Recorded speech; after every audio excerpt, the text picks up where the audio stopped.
繼續同大家分享我喺紐西蘭放呢個安息假一啲嘅經歷。其實都係啱啱開頭幾日發生嘅，因為諗住慳啲錢啦，咁啊訂本地嘅數據卡，咁所以嚟到呢先至可以用嘅。咁我揾朋友幫我訂咗，但係點知寄失，佢就話都要過多陣先有，咁所以頭幾日呢一路都係冇數據，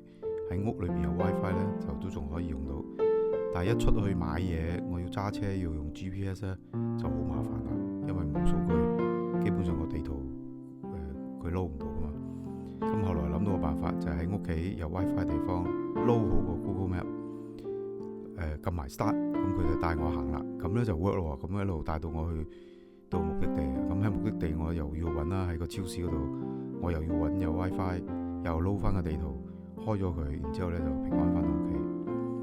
咁有一次就要去人哋屋企攞啲嘢啦，咁咪又係咁樣做啦。但係點知呢度人生路不熟，就好多啲路呢都唔係好清楚，就算睇住個導航系統行下，有啲地方會轉錯彎嘅。我死啊！但係轉錯咗，跟住呢真係好驚，跟住個圖撈唔到啊！等我就諗辦法兜翻去頭先嗰個位，再繼續行啦。咁我發現呢，原來有件事好得意喎。嗰個導航呢，因為佢冇數據呢，佢就唔會撈新嘅路線俾你，佢 keep 住喺原本你撈咗嗰條線，咁啊 keep 住喺度等你翻去之後呢，佢又繼續行嘅。咁我試咗2次都係咁樣啊，錯咗走咗第二度，兜自己兜翻去，佢嗰個導航系統仲喺度等緊我。咁我一翻去嗰個位，佢就繼續就帶我平安去到啦。我喺度諗，有時呢一個人生嘅導航，就神幫我哋已經就做好咗人生嘅導航系統。